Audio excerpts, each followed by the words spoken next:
Hare Krishna, Prabhu. Hare Krishna, everyone. Hare Krishna, Mataji. Hare Krishna, Mataji. Hare Krishna, Hare Krishna, Hare Krishna, everyone. Nama Om Vishnu Padaya Krishna Preshtaya Bhutale Srimate Bhakti Vedanta Swami Iti Namine Namaste Saraswati Deve Gauravani Pracharine Nirvisheshai Shunyavadi Paschatya Deshatarine Jayo Shri Krishna Chaitanya Prabhu Nityananda Shri Advaita Gadadhara Shrivasadi Gaura Bhakta Vrinda. Hare Krishna, Krishna Krishna, Hare Hare, Hare Rama, Rama Rama, Hare Hare. So today is chapter 10, Vibhuti Yoga, the opulence of the Absolute. So Krishna in this chapter is going to talk about his opulences. Now we already have understood in the second chapter about who is God, who is Bhagwan. So Parashara Muni, father of Vedavyas, says Bhagwan means he has got these 6 opulences in totality. There is no one who has got this more than him. So that's why he's the Lord. He has all this Aishwaryas, all this opulences in full, in completeness. Nobody, materially or in any of the spiritual realms can beat him in that. So what is that? He's the most beautiful. So Krishna is most beautiful. Actually, the word beauty also, if there is anything beautiful, if we compare anything that is beautiful, it is actually we are comparing it with Krishna. So anything that looks like Krishna is beautiful. But Krishna is the most beautiful out of everything that is there in the material world, in the heavenly abodes, in the spiritual realm, anywhere. So Krishna is the most beautiful. So Krishna is the most beautiful. Then he is the richest. He's the master of multiple universes. So he's the richest. Then he is the most knowledgeable. He spoke the Bhagavad Gitas. He's written the Vedas. He spoke the Vedas and the Bhagavad Gita. Bhagavad Gita, half an hour he spoke, and we, 18 days, 18 chapters, one hour, and that itself is not enough. So, it's a lifetime study. So he's the most knowledgeable, and then he's the most famous. So even now, after 5,000 years of the speaking of the Bhagavad Gita, he's worshipped everywhere, all across the world. He's worshipped. There are temples, which are offering such beautiful prayers to the Lord. So there are a lot of people worshipping the Lord. So he is the most famous. Then he is the strongest. So Krishna is the most strongest of the strongest. So everyone wants to be strong, but no one can beat Krishna, because how can anyone beat Krishna? Even when he came to this world, he lifted the Govardhan hill. He killed all these demons. He did everything, right, which is superhuman. So strongest of the strong. And then he's the most renounced. So that's the 6th opulence. So he is not attached to anything. He can make us surrender any moment, but then he's renounced. He's giving us this freedom. He's giving us this free will. You surrender out of your own choice, out of love. And, so he's the most renounced of everyone. So Krishna has got all these 6 opulences in totality. But today, Krishna is going to speak a little bit more. He's going to talk about more of his opulences.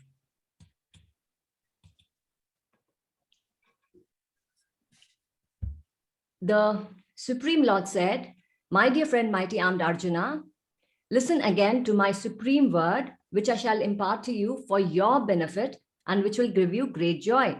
So whatever Krishna says is beneficial.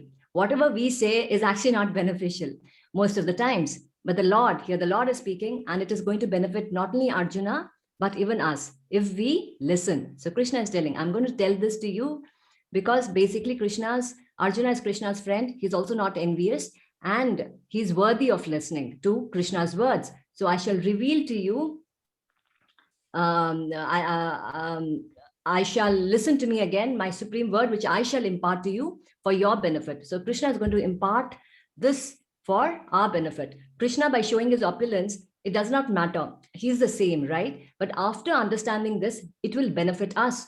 Why will it benefit us? Because we are like those ordinary people. Now, if there is somebody who's very rich, we do not know whether he's rich or not, right? So he has to show his opulence. How does he show? He comes in his huge car or his private jet.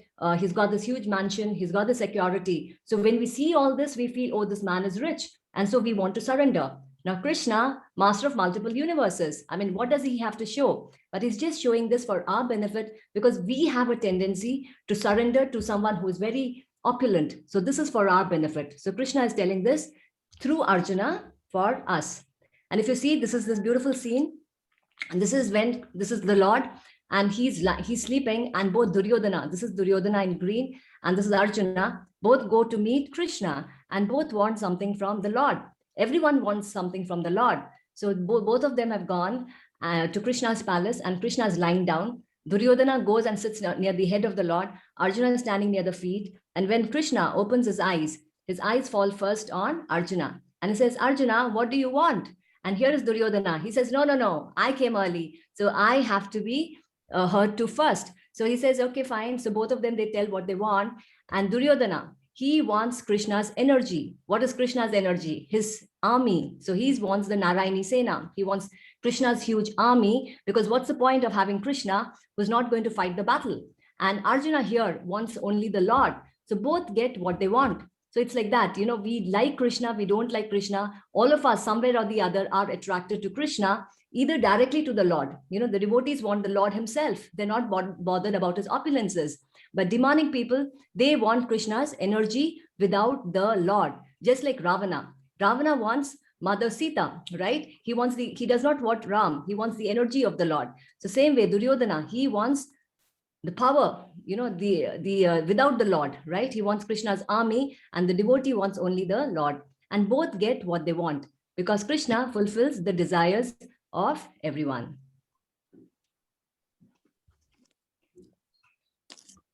Name vidu surganaha prabhavam namaharshayah aham adihi devana mahishinam cha sarvasha.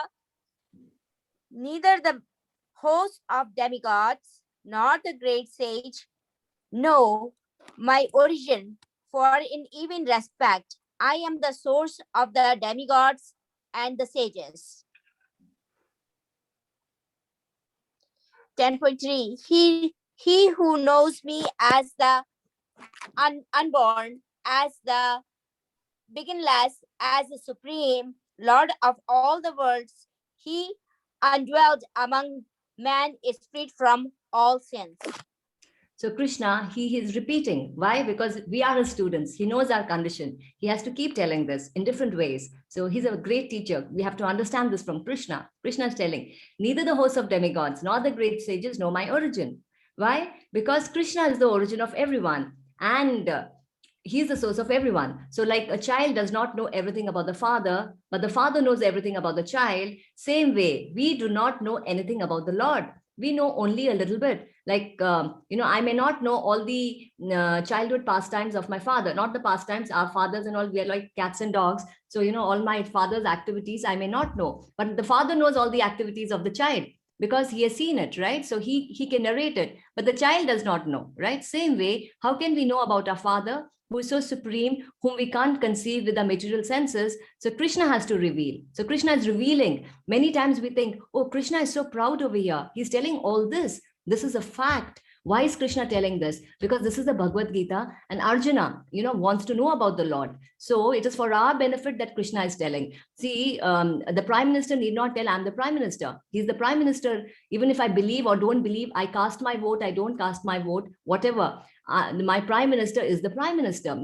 I can't deny the fact. So the Prime Minister need not go on displaying his power because he's anyway the Prime Minister, right? So if a material man also need not display his power to an ordinary man on the road, the Lord himself does not have to reveal his opulences. He's doing it for our benefit. So Krishna is telling it again. I am the host of the demigods. I am the source of everything, and nobody knows me. So this is a fact. For example, if someone says, I am the CEO of this company, and if he really is the CEO, then there is nothing wrong. In fact, if he says, I'm not the CEO, then it is wrong, right? He's misleading people. So Krishna in Bhagavad Gita is talking about himself. And so he's revealing this, okay? So it is not because he's proud or is arrogant. He need not, who are we? For us, he need not show his power. He needs to show his power to someone maybe who is equal to him. But there's nobody equal to him because that's why he's the Lord. But he's telling this for our benefit, and we should not get envious. We should not get envious. Oh, Krishna is telling I'm the source of everything. Oh, neither the sages nor the demigods know me, and everyone is I have created. For example, if someone has made a computer and he says, I have made this computer, he's stating a fact. Same way, Krishna is just stating a fact. and we should be able to absorb this. And we can only absorb this if we are not envious. And he's also telling he's unborn, he's beginningless, he's the supreme Lord, and of all the worlds, undiluted among men, is free from all sins. Okay, so he who knows, if we understand Krishna, so why is he telling Krishna? Why is Krishna telling this to us? Because if we understand, who he is, then what happens? We are freed from all our sins. Just by understanding more about a material person, trying to understand Bill Gates, I will not be freed from my sins. But by trying to understand, just by making an endeavor, because just to understand itself is difficult, but Krishna is giving marks just for trying. In material world, for trying, nobody's going to give me a medal. But Krishna, by sitting through this Bhagavad Gita class and trying, he's giving us marks. And what is the benefit of trying to understand Krishna? We are freed from all sins. And this is the beautiful picture of Mother Devaki. Okay, Devaki, she is actually in the prison, and Krishna is there in the womb.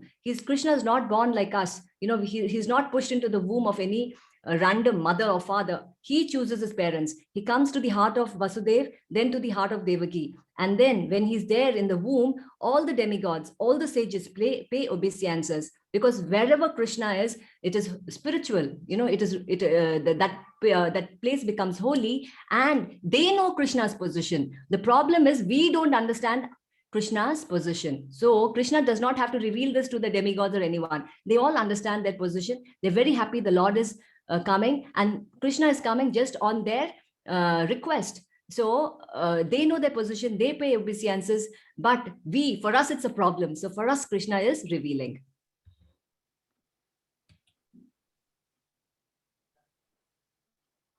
The 7 great sages, and before them, the 4 other great sages and the Manus, progenitors of mankind, are born out of my mind, and all creatures in these planets descend from them. So Krishna is now telling also, how about this creation, how it's all happened, and how he has created all these people.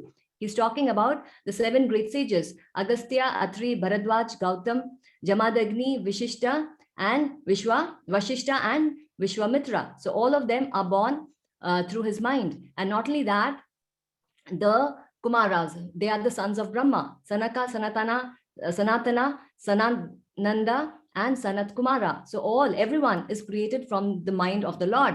Now Krishna, like us, does not have to use all of his senses for everything. Any one sense can do the activity of another sense. Now Krishna need not eat with his mouth. He can eat with his eyes. He can eat with his hands. He can eat through his ears. He can do anything, so he can procreate through his mind. So Krishna is again, telling us the source of everything, and also how he is different. He is special. His senses are not limited. He is not limited like us. And he is the creator of all these great people.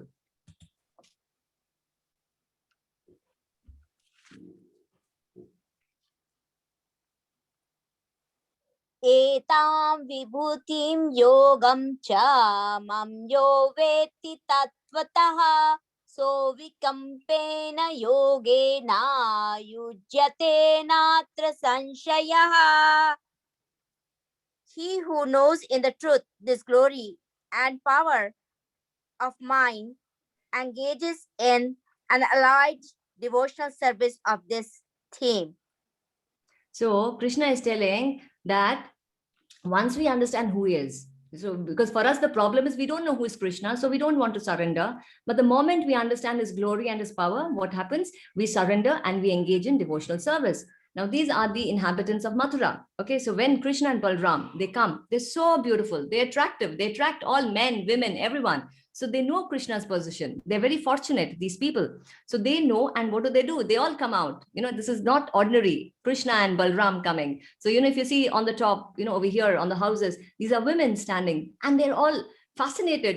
Can you imagine someone so beautiful, who's the Lord himself who's coming? And so they are so fortunate, and they get this opportunity to see. And why are they all there? Because they know Krishna, they know who he is, they know his glory and his power. And for us, we don't know. So we are reading the Bhagavad Gita so that we understand Krishna's supreme position, and then we start engaging in unalloyed devotional service. What is this word unalloyed? Unalloyed is it should not be contaminated. You have this 24 karat gold, it's pure, right? And then you can contaminate it, you can make it 22 karat, you can make it 18 karat or whatever. So most of the time when we start, our devotion is contaminated because we all want something out of the Lord. Okay, once we understand who is Krishna, so we start engaging in devotional service, but there's always a contamination. There's always something, what can I get out of Krishna? But Krishna is still all fine with that because he knows our position. So he knows that, it is not unalloyed. But as we progress in bhakti, then it becomes unalloyed. What is unalloyed? I serve the Lord because it is my duty to serve, not because I want something out of the Lord.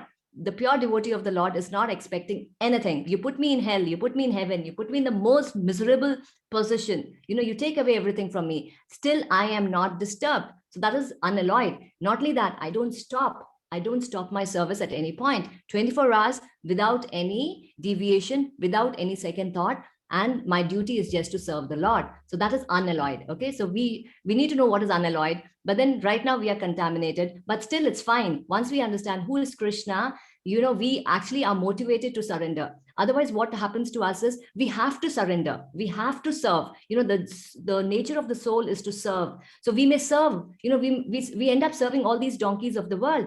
We end up serving all the cats and dogs, everyone other than the Lord. So Krishna is telling it is in us to serve. Everyone is serving somebody or the other. The prime minister is serving everybody. The minister is serving everybody. The higher the position, the more the service. So it is the nature of the soul to serve. So serve me. So the devotee engages in devotional service of the Lord. And how does he serve? Once he understands. When does he serve? When he understands the position of the Lord. Now we enter into the Chatusshloki Gita. These 4 shlokas actually summarize the whole of the Bhagavad Gita. The essence of the Bhagavad Gita are there in the next 4 shlokas. So these are very important shlokas. 10.8.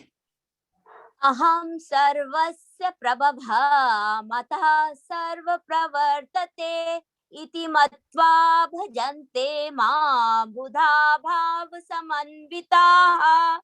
I am the source of all spiritual and material worlds. Everything emanates from me. The wise who know this perfectly engage in my devotional service and worship me with all their hearts. So Krishna is again telling, I am the source of all spiritual and material worlds. We think that, somebody has created this. No one. It goes back to the Lord. So Krishna expands to Mahavishnu. Through his breathing in and breathing out, multiple universes are created. Mahavishnu then expands to Garbhodakshaya Vishnu and he enters everywhere. And then Kshirodakshaya Vishnu is there present in every atom and every living entity. So the source is the Lord. So from everyone, from Krishna, both the spiritual world and the material worlds are coming out. Okay, so he is the source of everything. And when the wise, it is written here, very important, the wise who knows this perfectly engage in my devotional service and worship me with all my heart, with all their hearts. So once we understand, who is the Lord, who is the creator of everything, it's so easy to surrender. Anyway, we have to surrender. Why not surrender to the Lord? Machitta maddat pranaha bodhayanta parasparam kathayantasya manityam tushyanti charamanti cha. The thoughts of my pure devotees dwell in me. Their lives are surrendered to me and they derive great satisfaction and bliss, enlightening one another and conversing about me. So now the relation between the Lord and the devotee is beautiful. It is mutual, relation always, there's an interaction. So the devotee is all the time thinking of the Lord. So we think, oh, now the Lord is somewhere sitting somewhere, not even bothered. No, the thoughts of my pure devotees dwell in me. Okay, because the devotees have surrendered their lives to the Lord and they're always thinking of the Lord. So how is the Lord reciprocating? Even he is thinking all the time about his devotees. So Krishna is always thinking about the devotee. Yesterday, that word Bhakta Vatsala. So what is Bhakta Vatsala? Bhakta Vatsala is the protector of the devotee. So Krishna actually wants to be known as a not as a moralist. Arjuna, he did not fight in the battle. He said, I'll not fight in the battle, but he still fought for the sake of Arjuna. Even though, people will say, oh, look at Krishna, he went back on his words.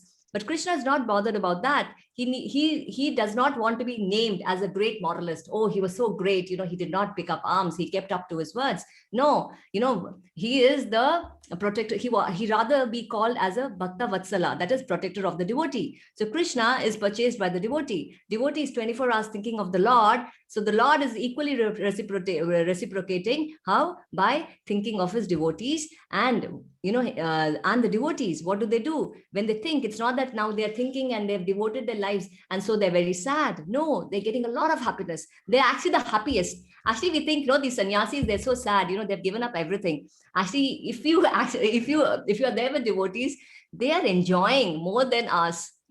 Their life is, they get up in the morning. What are they doing? They are the 4:30, they get up before that, but 4:30, the altar, they opens and they're singing and they're dancing for the Lord. Everyone wants to sing. Everyone wants to dance. And we're just waiting for Corona to get over. We're waiting for all these, the parties and the pubs and everything to open up so that I can go and dance. They're dancing in the morning at 4:30. Who dances in the morning at 4:30? Who has got the energy? They're dancing in the morning. They're eating the best of food because they're eating prasad. They're reading the best of literature because they're reading the Srimad Bhagavatam. They're reading the Bhagavad Gita.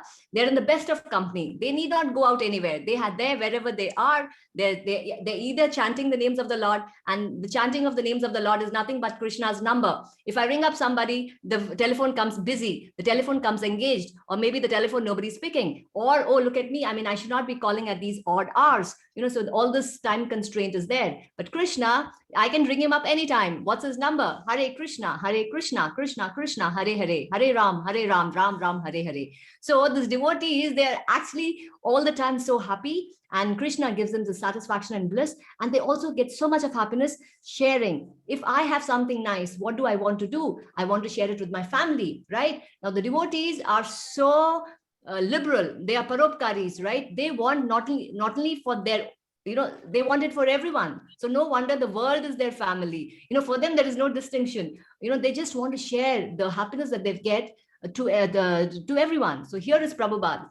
See, Prabhupada, why should he go there to the West? In India, he was trying, nobody's taking it up. So Guru said, go to the West. So Guru's order is there. So, and see, in India itself, to tell anyone Krishna, it becomes so difficult for us to accept. So now look at Prabhupada, 70-year-old, going to the West to spread Krishna consciousness. My God, it's so difficult. If I had to talk about yoga, if I had to talk about some, mind control, people are interested. Who is interested in Krishna over there? At that point, they don't even know who's Krishna. He's gone there and he is actually glorifying the names of the Lord because he is so happy, and the devotee wants to share this happiness with everyone. So they get so much of satisfaction enlightening one another. This is a small video. I'll just play it.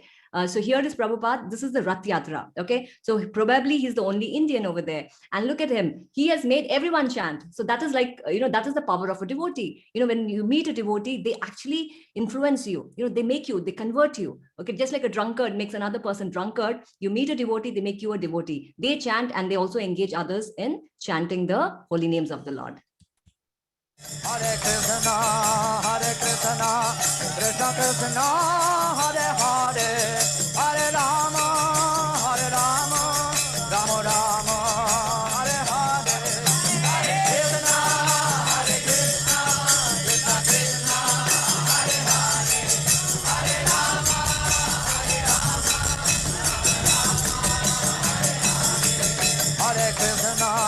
Hare Krishna, Krishna Krishna, Hare Hare, Hare Rama, Rama Rama, Hare Hare, Hare Krishna, Krishna Krishna, Hare Hare, Hare Rama,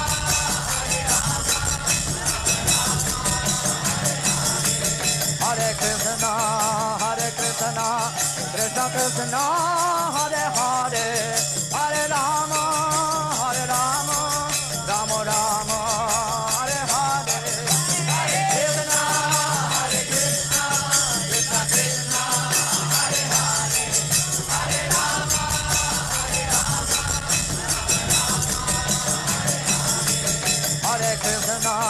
Hare Krishna, Krishna Krishna, Hare Hare, Hare Rama, Rama Rama, Hare Hare, Hare Krishna,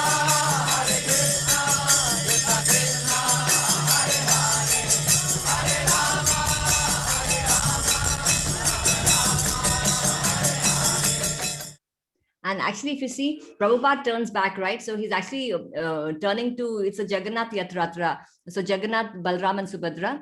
And another thing, if you see, Prabhupada has worn his garland. Many times, we see, and we see that, oh, they've worn a garland. So like, oh, they're dressing like the Lord. It's no, these garlands are offered to the Lord, and they actually wear the garland of the, which is offered to the Lord, because the devotee does not accept anything which is not offered to the Lord. So it's, even the garland that they're wearing, it's not like, sometimes, as neophytes, we do not understand. We think, oh, he's imitating. Hare Krishna. They're imitating the Lord. They're not imitating. They just they accept everything. The prasad, even the garland that is worn, the wear is also offered to the Lord. So we can always know what a person is all about based on their company and fields of activities. Crows always populate garbage yards, and swans swimming lakes. So it's like, it's left to us what we need, where we go. We associate with devotees. We also get this.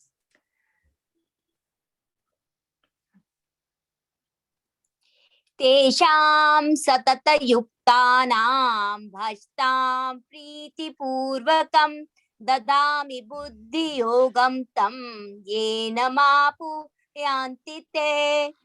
To those who are constantly devoted and worship me with love, I give the understanding by which they can come to me. So now Krishna, so what happens? I think we missed out one shloka, 10.8 and 10.9. It's not in the slide. Let me just check.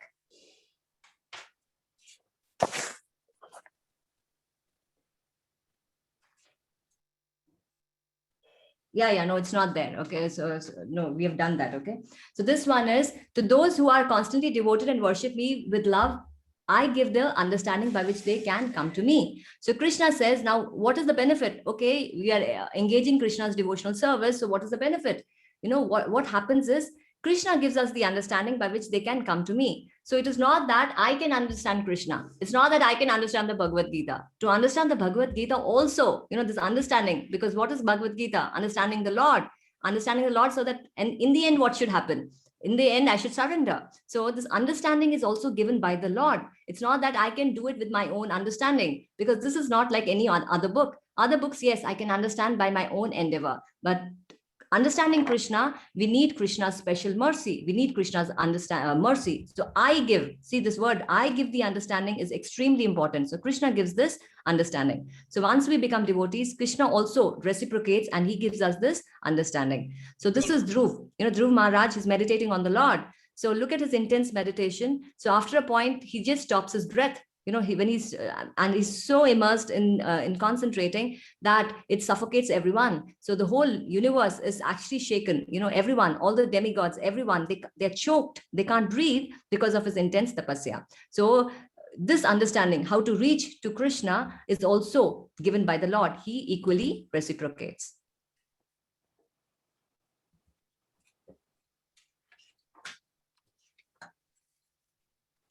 Teshamevanukampartham aham nyajam tamaha nashyamyatya bhavastaha jnanadipena bhasvata. Out of compassion for them, I, dwelling in their hearts, destroy with the shining lamp of the knowledge the darkness born of ignorance. Okay. So now Krishna, what does he do for his devotees? Out of compassion for them, I, dwelling in the hearts, destroy with the shining lamp of knowledge born out of ignorance. Okay, so he gives us this knowledge. And how does he do it? Because he is there in the hearts of every living entity, right? So he gives us this inspiration to go to the right source. So here is Shukdev Goswami, and he's narrating the Srimad Bhagavatam to Parikshit Maharaj. Okay, so Krishna, out of his compassion, it's his compassion through it's his mercy actually that he's imparting this knowledge. And so when he imparts this knowledge, what happens is, this darkness that is there in our heart, it goes away. So how do we get this knowledge? So Krishna is not there right now, we could say, right? We can't see him. So his books are there. So this is the Srimad Bhagavatam. So it is narrated by Shukdev Goswami. How old is Shukdev Goswami? Only 16. Okay, he's only young, so young, 16 years old. And he's narrating the Srimad Bhagavatam to Parikshit Maharaj, the king of this whole planet. And 7 days, 7 nights, they heard the Srimad Bhagavatam, they did not get up. They did not have a drop of water. So that is the quality of the orator and the listener. Okay. So nowadays, people have this show of Bhagavad Saptah. So it's actually, we should not be imitating this. We can't do this Bhagavatam in 7 days. This is a lifetime study. So because 7 days, it is okay for Shukdev Goswami and Parikshit Maharaj. But then for us, we should not do a show of that, but we should still study the Srimad Bhagavatam, because that is Krishna. It's Krishna's words. And as a result of hearing what happens, this darkness goes away from our hearts. And this is again Kapila Muni, and he is narrating, the glories of the Lord to his mother Devahuti. Again, son. Son is younger than the mother, but still, for knowledge, there is no criteria of age. Whoever has this knowledge can impart this knowledge. So that's the beauty of India. In India, knowledge is considered more sacred. India, in the sense, Vedic knowledge, Vedic science, age is not a criteria. So I could be of any age. Look at this young boy, 16-year-old. Here again, the son is instructing the mother. And this is again, the Lord, before he winds up his pastime, he is narrating the Uddhava Gita. He's instructing Maitreya and Uddhava. So this is the Uddhava Gita, and this is much higher than the Bhagavad Gita. So there are different Gitas. So we are reading the Bhagavad Gita. There is also the Uddhava Gita. There is Bhu Gita. There is Brahmar Gita. There is Gopi Gita. There is also the Rudra Gita. So all this is recorded in the Srimad Bhagavatam. So basically all this knowledge, with this knowledge, what happens? We come out of ignorance. Arjuna Vacha Param Brahma Param Dhama Pavitram Param Bhavan Purusham Shashvatam Divyam Adidevam Ajam Vibhum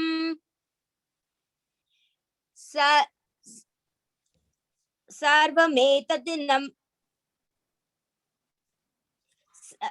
Aha Swarmarsha Sarve Devarshinaраstatha Asito Devalo Vyasaha Swayam Chaiva Bravishi Me Sarvame Tatra Dhammanye Yanmam Vadasi Keshava Nahi Te Bhagavan Vyaktim Vedudarvana Danavaha. Arjun said, you are the supreme Brahman, the ultimate, the supreme abode and the purifier, the absolute truth and the eternal divine person. You are the primal God, transcendental and original, and you are the unborn and all-pervading beauty. All the great sages such as Narad, Asita, Devala, and Vyasa proclaim this is of you, and now you yourself are declaring it to me. So now Arjuna, when he hears all this, he is ecstatic. Okay. So Arjuna has not spoken from the 8th chapter. Now in the 10th chapter, he opens his heart, because Krishna is talking to Arjuna, and he's so happy. Krishna revealing his heart that he continues till the 10th chapter, and Arjuna is so happy listening to all this. And now he says he's glorifying the Lord. This is actually, now Arjuna is actually accepting Krishna as Lord. If you see in the Bhagavad Gita, in the beginning, they are friends because they have a relation of friendship. 2nd chapter, Arjuna accepts Krishna as God, not God, as his guru. And here he is he's telling you are the primal God, transcendental and original. You are the unborn and all pervading beauty. So he's accepting Krishna's position as God. So he's surrendering to the Lord as God, no longer as a guru. So he's very happy, and he's saying you're the supreme Brahman, the ultimate, the supreme abode and purifier, the absolute truth and the eternal divine person. So Krishna, he's God, right? But he's also a person. So this thought, God is not a person. The idea that God is not a person comes to us because we feel that as a person, I am very limited. I'm a human, I'm very limited. So this energy can go everywhere, right? So that's why God is some energy, because if I'm a human, if I've got 2 hands, then it is very limiting. So we actually think of the Lord in terms of us. So yes, it is limiting for us because we are in this material body, but Krishna is spiritual, right? So his body is not like ours. So he can expand as much as he wants. he expanded to 16,108 Krishnas when he married these wives, when he took these princesses. It's not that one Krishna married all these 16,108. He expanded himself and he had 16,108 palaces for all these wives of his. It's not that one Krishna is there with 16,108. So even if you have to spend a day with one of the wives, I mean, how many years would it take to be with one wife for one day? So that's not Krishna, that is us. So we limit ourselves because of, we are limited because of our body, because our body is material. But Krishna is a person, is not a person, he's spiritual, but he's still a person. Krishna is a person, but his body is not material. So Krishna is this person, you are the, but you are eternal, and you are the divine person. So this is what, you know, that's the difference between us and the Lord. So all these Arjuna glorifies Krishna with all these beautiful words. And then he says, you know, I'm not flattering you, Krishna, because it's not only me, but all these great sages, such as Narada, Asita, Devala, and Vyasa, who proclaim. So it's not me telling, it's all these, it's already been told by everyone else. And I also perceive you in the same way.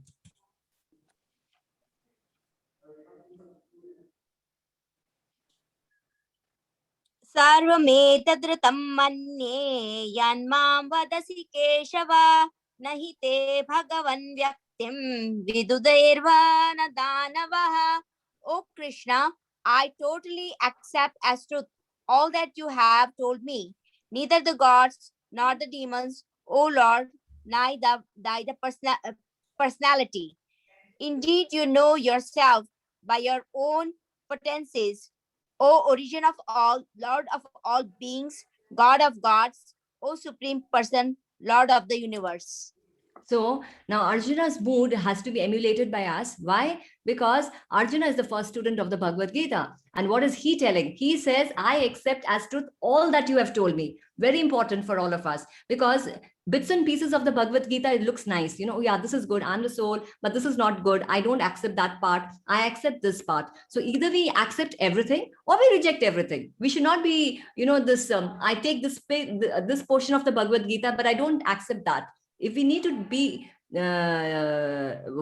marching in the path of spirituality, we need to accept everything in totality, just like Arjuna. So just because I do not accept a bit of the Bhagavad Gita, it could be because of my lack of understanding, you know. So we should understand that it's not that, you know, totally we can accept everything. Very difficult for us because we are that small ant in the room. So for us to understand this great philosophy may take some time, but once we understand it is told by the Lord and Arjuna has accepted in totality, we should also accept, yes, I may not understand it, but what Krishna is telling is the truth. Okay, so I totally accept as truth all that you have told me. Very important, because people like to take only a small part of it which resonates with them and leave what is not, you know. So it's not the way to understand Bhagavad Gita. Bhagavad Gita has to be understood like Arjuna and totally accept it. I may not realize it, I may not understand it completely right now, but what Krishna you're telling is the truth. It's the fact. Indeed, you alone yourself by your own potencies, O origin of all, Lord of all beings, you alone know yourself. So Krishna only knows himself, you know, because who can understand Krishna? Who can understand the creator himself, right? So he's accepting Krishna as that God of gods, a supreme person, Lord of the universe.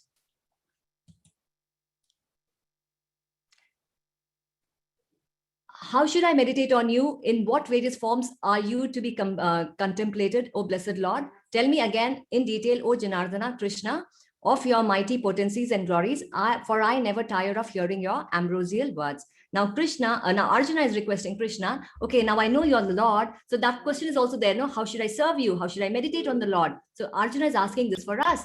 How should I meditate on you? And in what various forms? You know, because Krishna, you know, he's everywhere. So what should I meditate on? And he's also telling Krishna, you know, he's so happy to hear all this, you know, of your glories, for I never tire to hear of your ambrosial words. It's just like,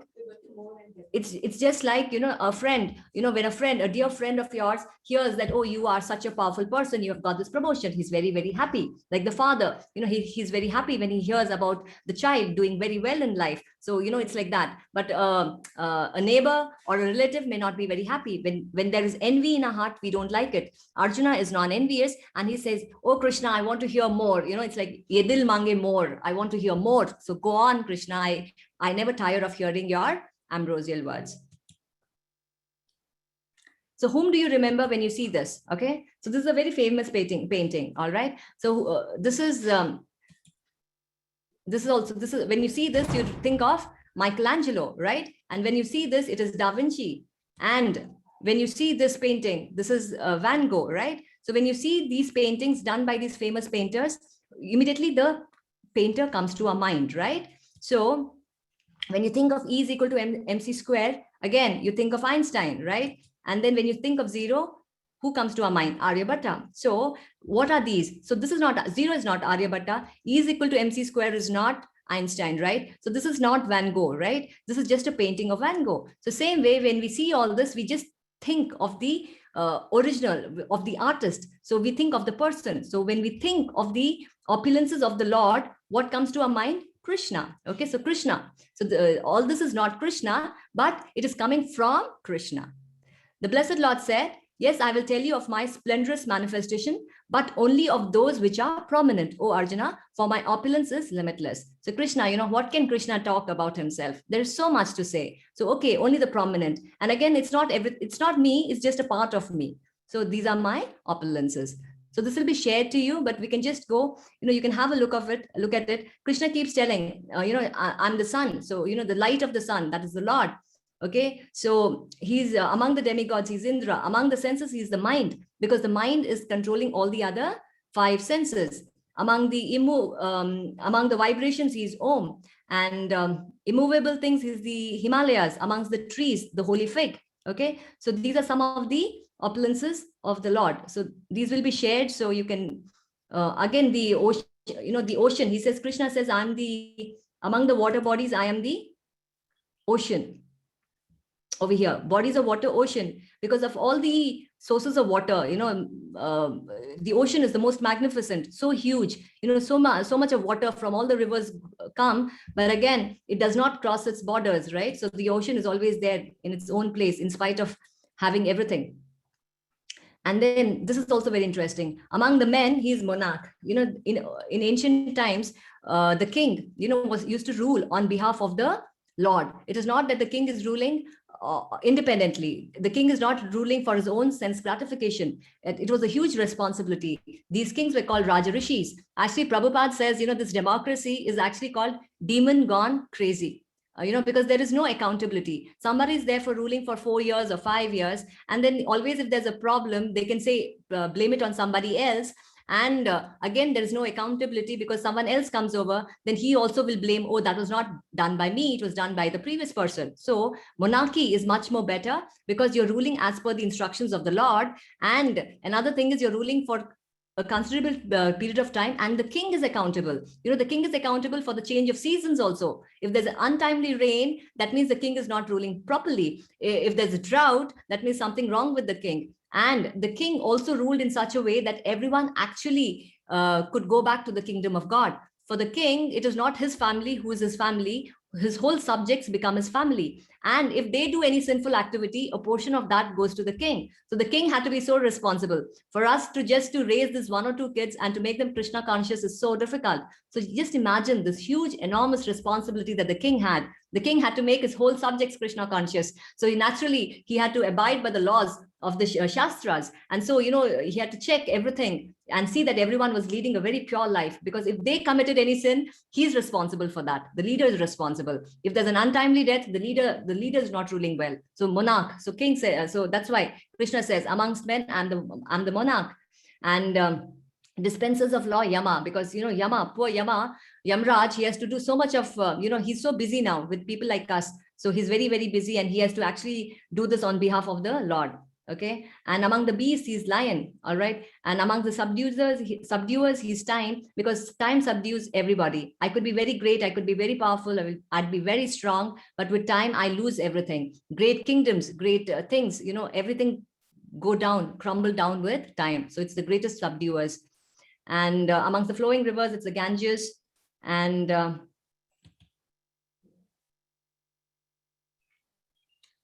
And see, yesterday we had this, women. So these 7 qualities are feminine qualities. What? Fame, fortune, speech, memory, intelligence, faithfulness, and patience. So women are, they have this huge memory, they have intelligence, they have, so all these are feminine qualities which Krishna tells. And then amongst the seasons, it's spring, because spring is the most beautiful. And then among the cheats, he's gambling. So, we are also cheating, right? And we think that, oh, I can cheat Krishna because Krishna is very pious. It's always nice to make guddu of someone, he's so nice, no? So I can make I can cheat him. But Krishna is the cheater of all cheats. Okay. So if any one of us plans to cheat Krishna, Krishna can cheat all of us. And what can be more, gambling is considered the game of cheating, right? So he's the cheater of all cheats. Okay, so he's amongst cheating, he's gambling. And among the Pandavas, he's Arjuna. So that's why, it's very, this thing, the Pandavas themselves are so righteous. To point a finger at the Pandavas, it's actually offending the Lord. And among the secrets, it's a silence, because what can be more secretive than to keep quiet? So he's among he's the wisdom of the wise. So these are all the opulences of the Lord. So you can have a look at it. So this is also depicted in the form of this picture. So who is this? This is Indra. That's his thunderbolt. This is Lord Shiva. This is the Ganges coming out. This is the moon. This is the horse Ucheshwara. You can see the Himalayas at the background. He's there as Om. This is Kapila. This is Lord Ram. This is the spring season, Surabhi cow, Narad Muni. And this is Arjuna. This is Vedavyas. This is Prahalad Maharaj. This is Garuda. This is the shark. And this is among the generals, he is Kartikeya, commanders, So this is Kartikeya. This is Vasuki. And this is Yama. This is Aryamana. And lion, this is Kubera. This is the Gandharva again. And this is the chanting of the holy names of the Lord. And this is Vishnu. And you have Brahma. So, most of it is shown in this picture. So you can have a look at it. So this is not Krishna, but this is just a splendor of the Lord. So when we see all this, we can remember the Lord. Furthermore, Arjuna, I am the generating seed of all existences. There is nothing moving or unmoving that can exist without me. O mighty conqueror of enemies, there is no end to my divine manifestations.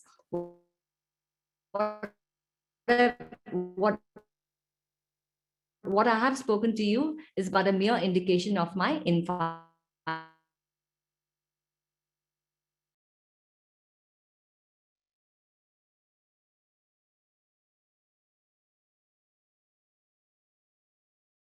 opulences. So Krishna, again and again, non-moving, everything is me. Krishna's opulences is infinite. Krishna is infinite, and say, oh, this is Krishna, or this is the opulence of God. Just a mere thing for us to see, because all this we can think of the Lord and how glorious is.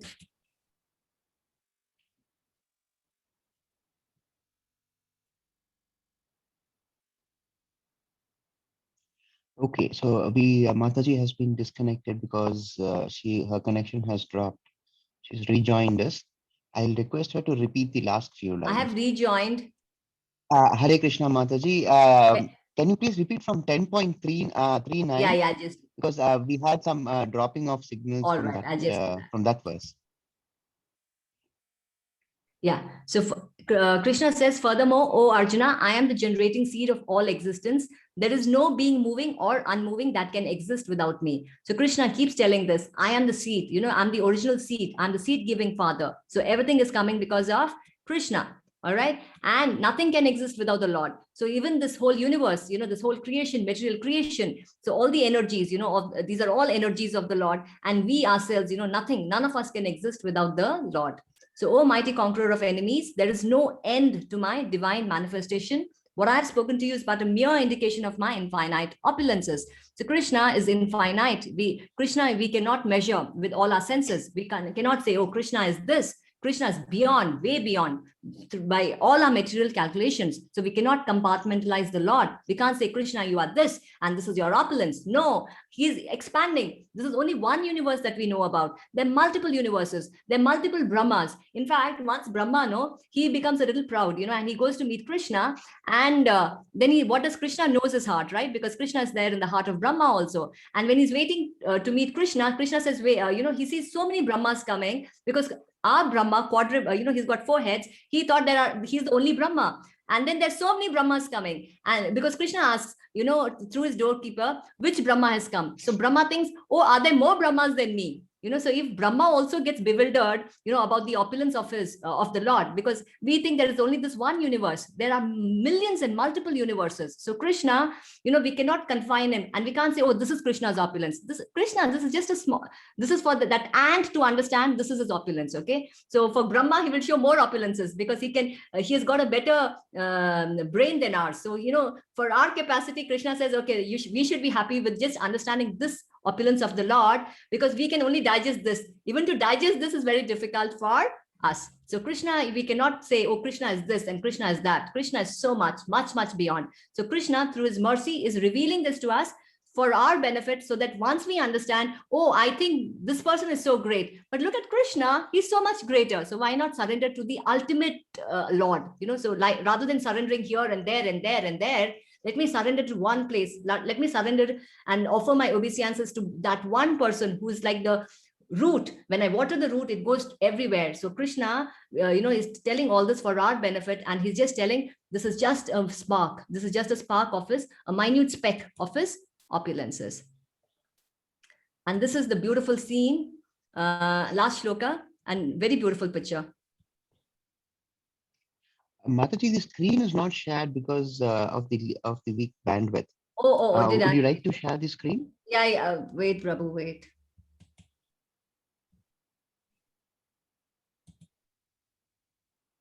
One sec.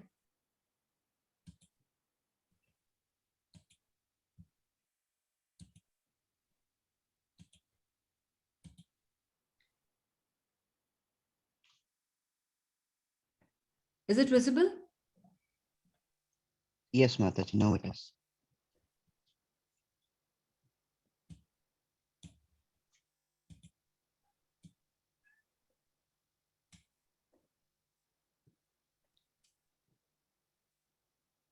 Mataji, read it for us.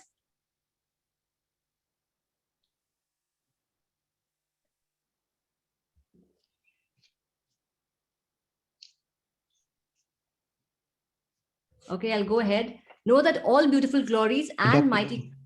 She's there? She's been, yes, Mataji. Yes. Sorry, she's been muted. Yeah, I was Mataji. muted. I'm so sorry. Yes, Anita Mataji. Yes. Yadda bhuti matsatvam srimadvijitmeva va tatteva vagachtvam mamate sambhavam. Know that all beautiful, glorious, and mighty creations spring from but a spark of my splendor. So everything, is just a spark. Whatever we have heard right till right now is just a spark of Krishna's splendor. And anything that we see which is beautiful, anything that is glorious, anything that is mighty is coming from the Lord. We have to just understand that and not be envious. That envy, we should take it out. Oh, he's so powerful. This mountain is so beautiful. So it's actually so natural with us also. There's so many people who do not believe in God, but when they see a beautiful mountain, they're very moved. And some of them say, oh, I believe in nature. So this mountain is so beautiful. This ocean is so beautiful. So we should just remember we are indirectly worshiping the Lord when we say that. So why not directly worship the Lord? Because all these are just the splendors of the Lord. So if the splendor itself is so beautiful, how beautiful is the creator? So this is just for us to understand that Krishna, who's the creator of all these beautiful things, he's the creator. So he himself is so glorious. And, this is this beautiful picture. This is, Krishna is a scene of Pralaya, and Krishna is sucking his thumb. Why is he doing this? Because everyone is saying, oh, Krishna's lotus feet. We want Krishna's lotus feet. I mean, the devotees are telling that, not us. They all are after Krishna's lotus feet. So Krishna is sucking his thumb, his leg, his toe, just to see, they all want this thing. So what is so glorious about it? So Krishna, so it's nice. He's himself saying, what is so nice about my lotus feet? And another thing, we always say lotus feet, lotus hand of the Lord, lotus face of the Lord. So it's not that the hand of the Lord is like a lotus or the feet is a lotus. It is that in this material world, how do we compare Krishna? With what? He's so beautiful. So this lotus flower is a symbolism of beauty. So when I say lotus flower, lotus feet of the Lord, it is, the best that I can compare with whatever I have. So, that is why lotus feet, lotus flower. So that is it. So Krishna, He is the source of all these beautiful things, and how glorious and how splendorous will this Lord be, if we actually understand. So with this we end, and just one sec, yes, I just would want to say that yesterday we had two doubts, right? One was Bhakta Vatsala, so that is cleared, and one is Arjunacharya, right? Yes. So actually Prabhupada in his lectures starts with Arjunacharya, so it was Yamunacharya or Arjunacharya. So Prabhupada actually starts with Arjunacharya and he goes on, and towards the end of the class he says it's Yamunacharya. So there is this thing, so we can actually say Arjunacharya also, so it's fine. So that's all I wanted to tell. So Prabhu, now I'll stop the screen sharing and we'll have the bhajans and we will take the questions later. Yes. Yeah. Yes, Mataji.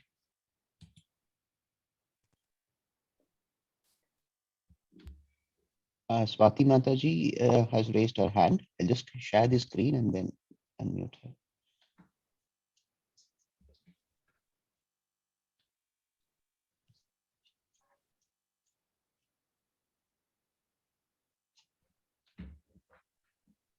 Swati Mataji, please unmute yourself. Hare Krishna Mataji, Dandavat Pranam. Namamishwaram Sachidanandarupam Lasat Kundalam Gokule Brajamanam. Namamishwaram Sachidanandarupam Lasat Kundalam Gokule Brajamanam. Yashodhabiyokaladhavamanam paramrishtamatyantato drutya gopya.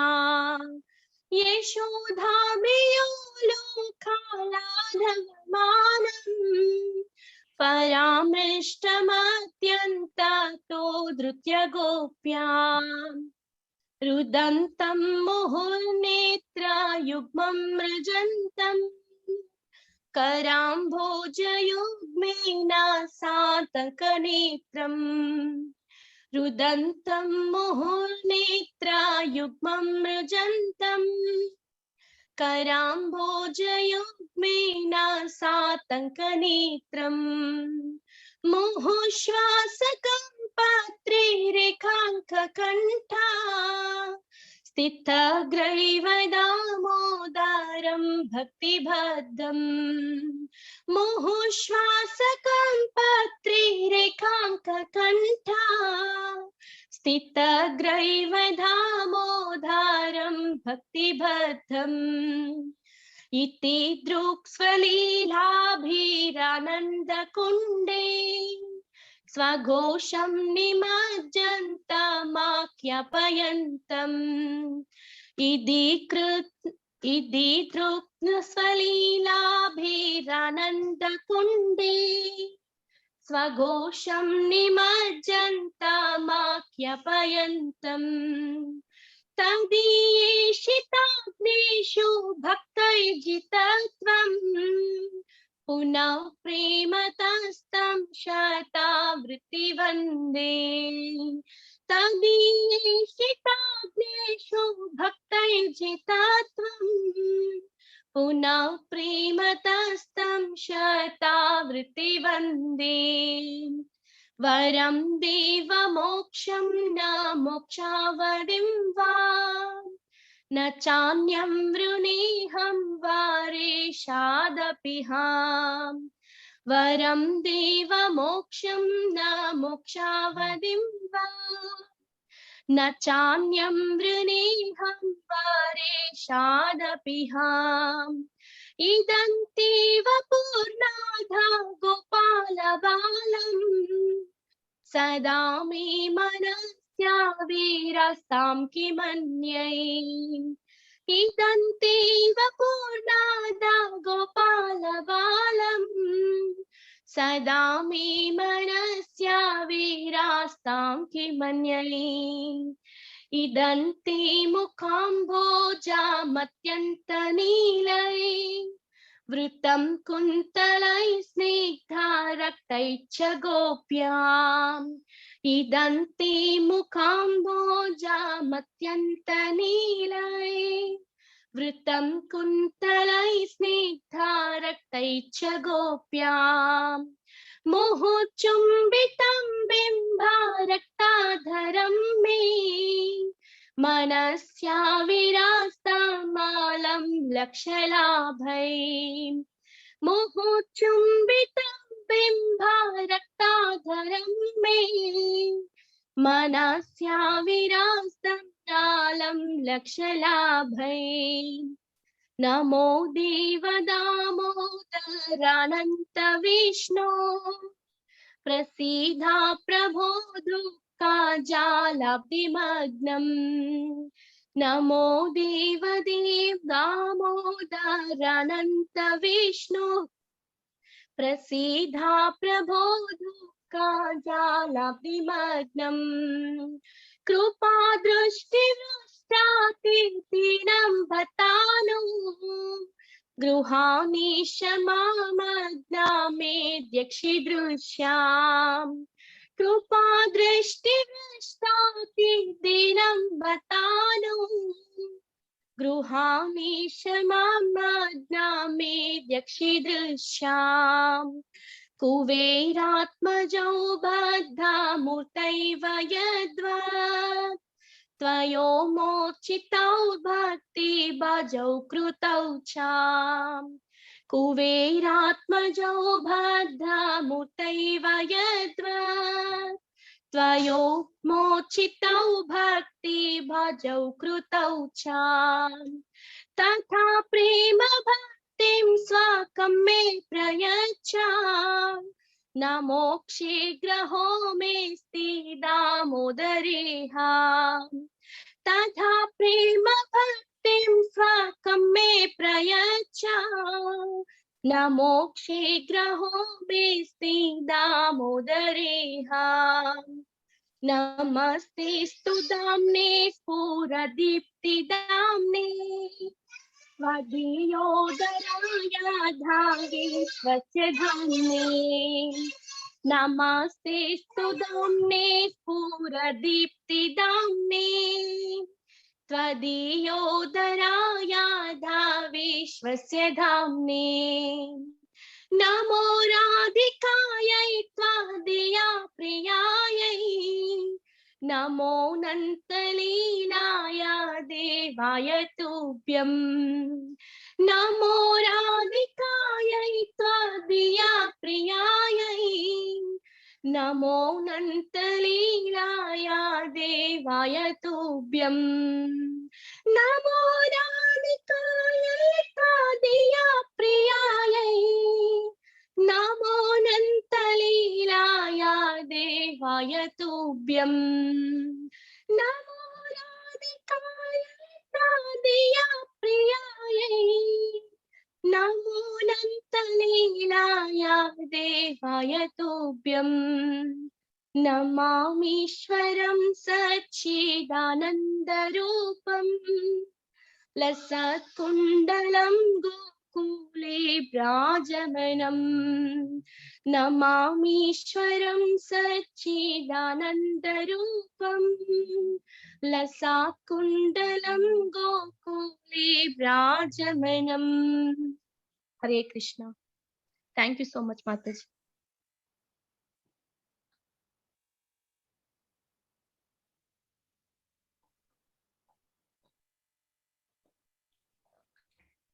Hare Krishna, Swati Mataji. So beautiful, so beautiful.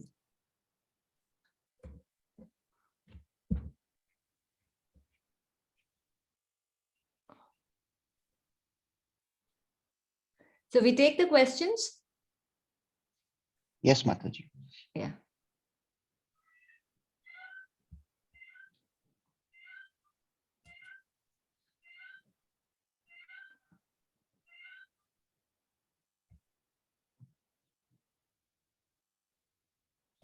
Hare Krishna Mataji.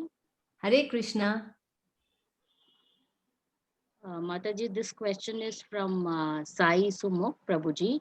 Uh-huh. If Lord Mahavishnu or Narayana are main gods and Shiva a demigod, many a times all gods had to bow down to Shiva to save them from the bad enemies or powerful Dhanavas. Yeah. So Krishna, Lord Shiva, his position is not like other demigods. He is milk turned into curds, right? I have told this before also, right? See, milk and curds, right? They are both the same actually. Milk is turning into curds, but then there's a little difference because milk can be turned into curds, but curds can't be turned to milk, right? So that is the difference. So that is, Lord Shiva is like curds, and Vishnu is like milk, right? Krishna. So that's the only subtle difference. But he is not ordinary. That's why everyone who wants protection will go to Lord Shiva, and when it is not possible, then they go to Lord Krishna. So finally they go to Lord Krishna. So naturally, Lord Shiva is so powerful that all the demigods, naturally they will go to him, because Krishna is not, Lord Shiva is not ordinary. He's and he's also the greatest Vaishnava. So he is worshipable. I mean, he is so great. We cannot bring him down to any of the categories of the demigods. But the only thing is, when he also has a problem. For example, see this one. There is this Bhasmasura, right? So he's a devotee. He's a demon actually. He's actually worshipping Lord Shiva. Lord Shiva is Ashutosha. He's Bholenath. He's so merciful. He will give everything that the devotee wants. Now, what these demonic devotees want? They want nothing but to harass people. So he says, I want to touch everyone and I want to kill them. I want them to turn to ashes. And then after that, when he gets this boon, what does he want to do? He wants to actually touch Lord Shiva himself. So Lord Shiva also comes into trouble, and at that time he goes to Krishna. So we can't bring him down to all these levels, right? So he's a very super. He's not to be. He doesn't come under the ordinary demigod category. Yeah. Mataji, this question is from Rutuja. Mataji, Hare Krishna Mataji, in Bhagavad Gita, as it is, Sri Prabhupada has written that every being has a unique relationship with the God. One can be in relation with God in five ways. Devotee in passive state, a devotee in active state, as a friend, as a parent, as a lover. How can you explain the first two ways? That is devotee in passive state and devotee in active state. Okay, so what because I hear this thing, Namanishra Prabhu, and from his classes, whatever this thing is that, and he's repeating what Prabhupada is telling, that we can have 5 relations with the Lord. Now, what are the 5? The lower two are we can be of animal to the Lord, right? Or some plant, or some bird. So that relation is also Krishna gives us. We can be a pet of the Lord. So it is not as high, right? And then higher to that is being a servant of the Lord. So when you're a servant of the Lord, we know his superiority, right? So we know he is so great. So we are serving the Lord, but it is still very pleasurable. Now, higher to that is that of friendship. Now, friendship is based on equality, right? Now, the lower two is not as equal as, say, as a friend. So that when you are a friend to the Lord, and so then you can have a much more closer relation, because a friend is always higher than a servant. A friend is higher than that of higher than a pet. So friendship is based on equality, and not only that, Krishna makes us forget he is the Lord. Otherwise, we are very much aware of the Lord. In Vaikunta with Narayana, we have only these lower two, where we could actually be a pet or we can be a servant. So the relation is that of awe and reverence, where we are very much aware of the position of the Lord. So in Narayana, we cannot have the other three higher relations. Only with Krishna, we can have all the 5. So I can have the higher relation of a friend. I can have a paternal relation. I can also have a conjugal relation. See, we now heard Damodar Ashtaka. Just imagine the Lord of the universe is getting scared of the mother, and he's trembling after seeing the mother. Now look at it. It is amazing how, and the mother is thinking she's protecting the Lord. She's feeding Krishna. Why is that? If he's the Lord of the universe, what sort of protection does he require? Does he require food? But Mother Yashoda thinks that when these demons come, she has to protect. When he's hungry, she has to feed. If she does not feed Krishna, he will die. So, and when Krishna is lifting the Govardhan hill, even Nanda Maharaj is actually lifting his stick. Okay, so he's putting his stick and holding the hill, because thinking the small child of his cannot actually hold. And Mother Yashoda is also thinking, just because Nanda Maharaj is also holding the stick, that's why maybe the Govardhan hill is standing. So that is the difference between. So Krishna allows this, where he makes the devotee forget he is the parent. So that way it is considered a higher form. Otherwise, all the relations, we can have any of the 5 relations, and the friendship, vatsalya, the paternal relation and the lover relation is supposed to be, and the lover relation is considered to be the topmost. Neetu Kadam Mataji. Hare Krishna Mataji. Yeah, Hare Krishna. Mataji, actually, I have want to ask that today you told that if we have to accept Krishna, whatever he says, we have to accept totally. Otherwise, you cannot have these doubts, okay, I will take this and I will take that, So this is what I actually think, okay, whatever, I can, I will take it, whatever I cannot. So, but then what to do? I cannot accept whatever, everything, Yeah. So how do we go about it? Then Yeah. I should not go into this only nothing or everything, but everything is not possible. So I want to ask, what should I do? Yeah, so that's a nice question, because we also like bits and pieces, right? Wherever it is okay, we want to take it, but so many things are unpalatable.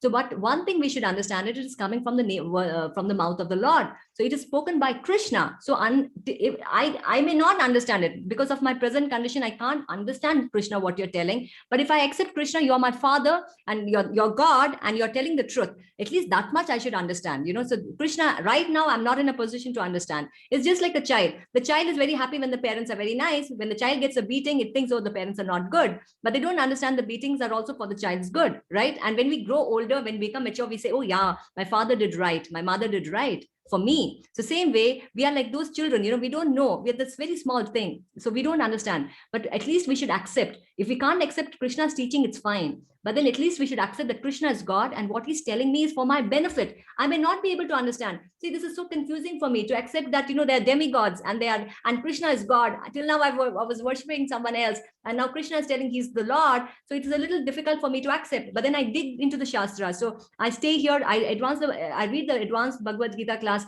I read the Srimad Bhagavatam. So I know more about it, because right now I just have heard bits and pieces and I know, but then I accept it when I go through the Shastras. So I should have the courage to sit there, because many people, they just leave. Oh, Krishna said this, I don't like what he's telling, and I leave it.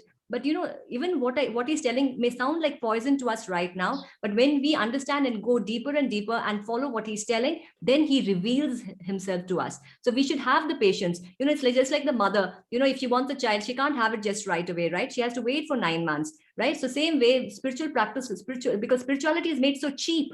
We have made spirituality so cheap that what I think is okay, whom I think is God is okay, so anything. So no wonder people are getting cheated. Any God man comes and he says, I am God, and we think, oh, he's God. So that's why we need to go to the Shastras. And so many things he's telling, which is not very palatable to us. He says, okay, I eat only this. Now, how can Krishna eat only this? Non-veg is good for my body. I've got canines. I can always justify myself. But we have to go by the Shastras. So right now, our position is we do not know everything. We have just entered. It's just like an LKG kid who has entered school, doesn't know anything, just knows a little bit here and there. So we need to stick on, right? So at least at this point, yes, we should accept Krishna as, okay, you know everything, Krishna. Okay, if you're saying this is right, this probably also could be right, but since it's coming from you, let me at least have the patience and follow the path so that I understand it. So that much we should have. It's not that I take this and I reject this. Oh, this is not right. No, that should not be. Accepting everything, but I cannot follow everything. Basically, no, that's okay. That's okay. That's okay. So I'm accepting everything. Accepting. Like, that's all. I was little taken aback when it came that women are like. But today he said, I'm intelligence in women. Yes. But today he said, I'm intelligence in women. So someone would have left the first 8th chapter itself, 9th chapter, and said, oh, Krishna is telling women are not intelligent. Businessmen people will say that business, Vaishyas. And then the Shudra says, in Kali Yuga, all are Shudras. We are just giving us these designations. I'm a Brahmana, I'm a Shudra. That is only for those yugas. In Kali Yuga, everyone is a Shudra.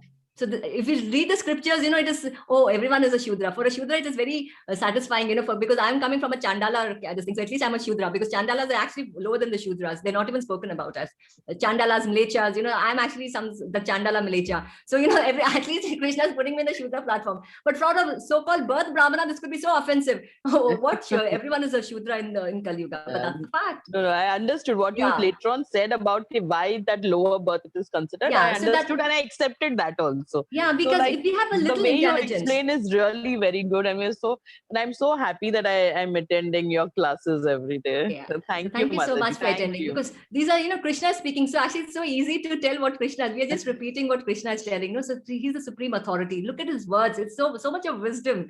For us at this point, this ant brain cannot understand. But once we understand, yes, he's there and he's telling for my good, and then slowly we can follow it. Following takes time, but accepting Yeah. Krishna as Yes, God, yes. or at least the supreme, or at least better than me, at least somewhere there, if not God, because at least, he's higher than me, he's a great teacher at least, so that much if we give, that much credit we should give, otherwise this knowledge will not come to us. We can't follow. Yes.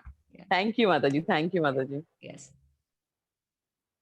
Mataji, Vijay Anand Prabhuji wants to know the difference between Srimad Bhagavatam and Gita. Yeah. See, Bhagavad Gita is like, Bhagavad Gita is spoken by the Lord, and it is a wartime this thing, right? So it's the situation is war, right? So it is very precise, to the point, what is required, only the essential told by the Lord. Now, what is the Srimad Bhagavatam? It is the glorification of the Lord and his devotees, okay, by his devotees. So Krishna does not speak in the Srimad Bhagavatam. His devotees speak, his exalted devotees are speaking about the Lord. When Vedvyas actually wrote the Vedas, and he after writing the Vedas, he was very sad, okay? And his guru, Narad Muni, comes and he says, you have done a blunder, because right now we're also confused, because we have got bits and pieces of the Vedas, where he's talking about demigod worship and this and that. And he's feeling very sad, Vedavyas, because he's not glorified the Lord directly. So then Narad Muni then says, write the Srimad Bhagavatam, because the Srimad Bhagavatam is the direct glorification of the Lord. Here, when Krishna is speaking about himself, so it is there the devotees are speaking about the Lord. So it is the solved equation. If this is the equation, that is a solved equation. So it is elaborate. Bhagavad Gita is only 700 words. That is 18,000. Okay, so it is in depth. And it is beautifully explained, by the devotees, because when the devotees are speaking, it is very relishable. When Krishna is speaking, it may be a little, he's staying to the point and not elaborating. But now the devotees like Lord Shiva, Brahma, and all the other devotees, they're all talking about Krishna. So we can understand the Lord in different angles, different angles. So it's in depth. So it's the ripened fruit, okay? It's the cream of the Vedas. So that is the postgraduate study. So after Bhagavad Gita, we should actually go to the Srimad Bhagavatam. It is very relishable and it is much more pleasanter. This is so much of philosophy that is so much lighter actually, even though it is in depth, but it is very easily understood, when it is coming from the devotees. So I strongly request all of you to sit through the Srimad Bhagavatam class of Namanishra Prabhu.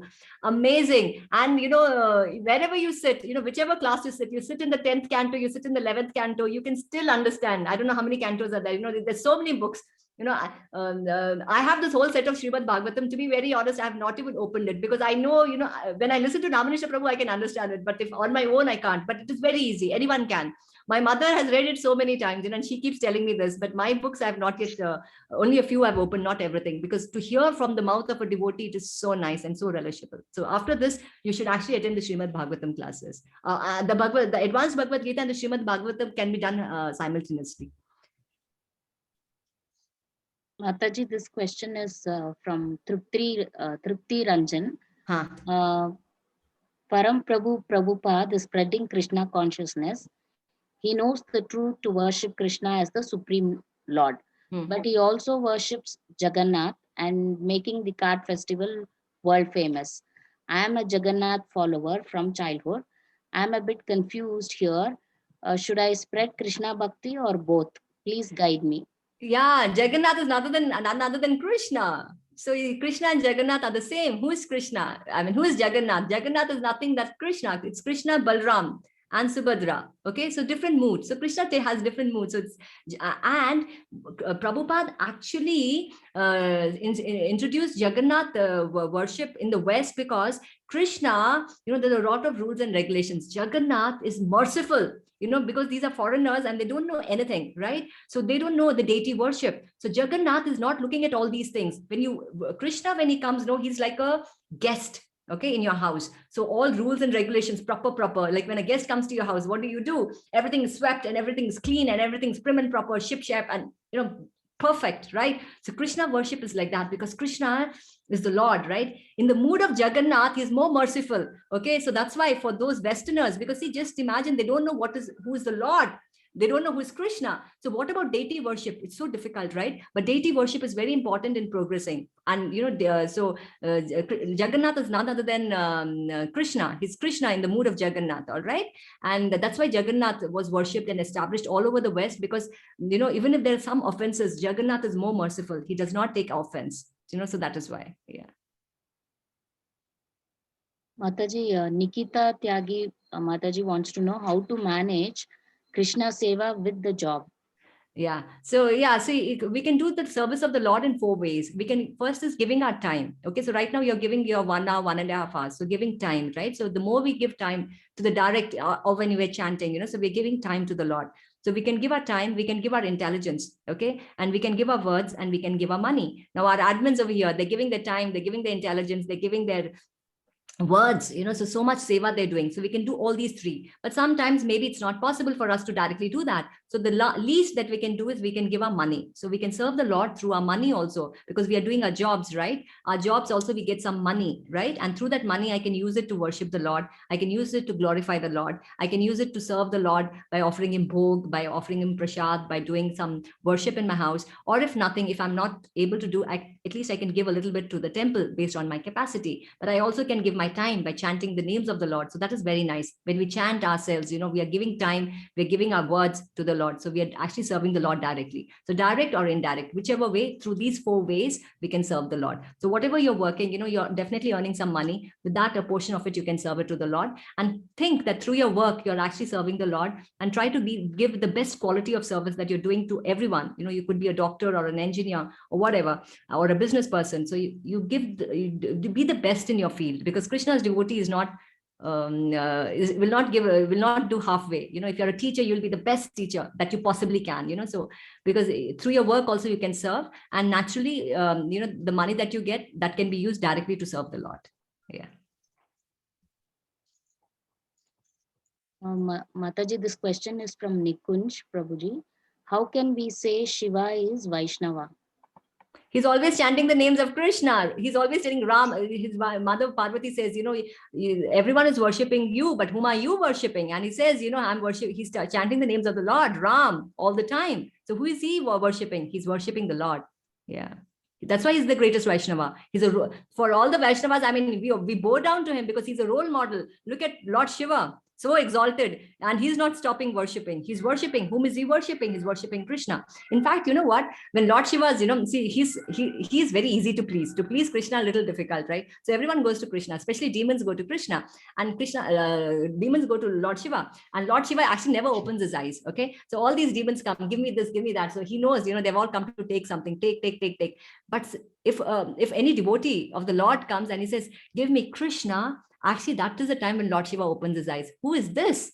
Because his other devotees want things from the Lord. Who is asking Lord Shiva for anything else other than give me this, give me that? When the devotee goes and he says, give me Krishna, because the devotee is asking nothing other than the Lord. So please give me Krishna's service. Actually, Lord Shiva is so happy. He opens his eyes to see who is this. Yeah. So he's the greatest Vaishnava. It said, no, Vaishnava Nam Yata Shambhu. So he's the greatest Vaishnava. Mataji, another question from Nikunj himself. What is the difference between religious and being spiritual? Yeah, see, we are spirit souls, right? So we are spirits. We are the Atmas, so we are spirit souls. So that is called this thing, right? And so how should a spirit soul live? So that is described in the laws, in the law books, the scriptures, and that scripture is considered as religion. So that is how. And then we have made a mockery out of it, and we make it into, oh, I belong to this religion, and someone belongs to that religion, not even understanding what religion we are, right? So we don't even know. Our religion is to serve the Lord. That's about it. So I can be a Hindu, Muslim, Christian. If I'm serving the Lord, I'm doing my duty. That's about it. That is dharma. What is dharma? What is religion? Religion is dharma. And what is dharma? Dharma is to serve the Lord. Yeah. Mataji, this question is from Surabhi Bharadwaj. Mataji, Krishna has created the entire universe.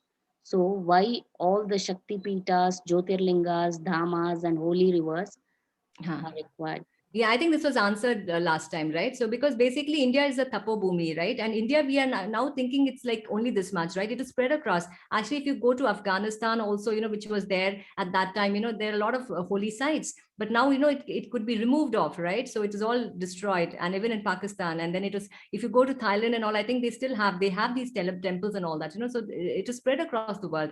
But with the influence of Kali, the Bharat Varsha has reduced now. So it's become a very small landscape now, just the so-called India of what we call now, but it was spread across. But basically, India, this land is a tapo bhumi. It's not a bhoga bhumi. It's not for Aishwarya. This is a land for growing in the path of spirituality. So only those people who really are yearning for spirituality usually get an opportunity to be born in India, because it is easily available in this country. Even if I want to avoid, it's very difficult to avoid. Somewhere there is a temple, somewhere there is some Krishna, somewhere there is somebody by the name Krishna or Ram, so somewhere I get to hear. I don't want to hear, but still I will get to hear. So it's actually easy to start this journey from here. But even though it is easy, it is a little difficult also, because it's already there. So I can actually misinterpret it, because already it's there, right? So sometimes it's easier for a Westerner to pick it up, because it's a clean slate. So Prabhupada actually could spread it in the West much better. But why? Because they didn't know. So whatever he told, they could accept. And then the Shastras are there to read and to follow. Guru, Sadhu, and Shastra. So all the three are leading to the same thing. So you listen to the Guru, you listen to the Sadhus, and then you see the Shastras. All the three are saying the same thing. So it's easy to follow. So basically in India, you have all these dhams and all that, because when Krishna comes, he takes his avatar here. All the everyone takes it over here, because it is easier for people to understand this land, because of the because this is a tapo bhumi. If you see, there's not one saint, millions of saints. India, look at the history. Everyone, everywhere we had saints. You had all these very holy people. So it's very easy for people of this land to absorb it. So that is why you have this all this over here. I gave the example, right? If a Nobel laureate comes, you don't take him to the fish market, you take him to the university. Why? Because people can understand him there. They have the intelligence. So in India, it is easier for people to absorb. So that's why you have all the dhams over here in India. Mataji, Madhu Kiran Prabhuji wants to know, why we are always escaping from the problems and not face to solve?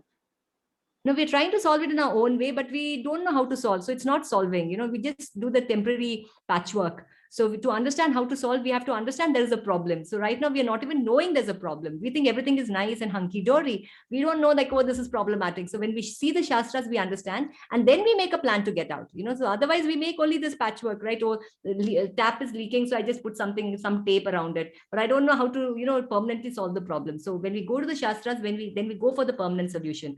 So only by going through the Shastras, we are finding a permanent solution. And right now, by reading the Bhagavad Gita, we are finding a permanent solution to these problems of life, right? And another one thing, so that's the whole thing, right? So we need to go, because we are not going, we are not able to solve these problems, because nobody's telling this is a problem. They're telling, oh, body has to age, body has to die, so, but then I don't want a body which is aging. I don't want to die. That's why we are so shocked when somebody dies, because that's not that does not happen in the spiritual world. Nobody ages in the spiritual world. Whatever I don't like is actually what is not there in the spiritual world. I don't like to grow old. I don't want problems. I don't want to die. I don't want disease. So all that is not there. So what I don't like in this material world, we should straight away understand it is not there in the spiritual world. Another thing, what we should understand is, that's why that's an indication I'm a spiritual being. I'm not liking it. So that's why we need to go to the Shastras to understand how to solve this problem.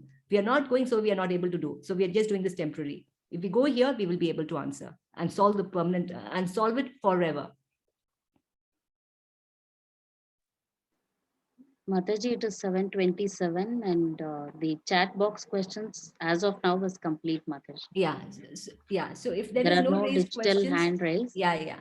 So I think as we progress, right, most of the questions are sort of answered, it's the same. So you will see that as you progress, most of the questions are answered in the class or somewhere or the others, the questions actually start reducing as we progress. So thank you so much. Thank you, everyone. Thank you, Mataji. Thank you, Prabhu. Thank you, all the Hare devotees. Krishna, Thank you so much. And tomorrow again is a very important chapter, Vishwarupa, very popular. I think a lot of people know about it, but let's see what Krishna has to tell about it. So thank you. Hare Krishna. Hare Hare Krishna. Yeah.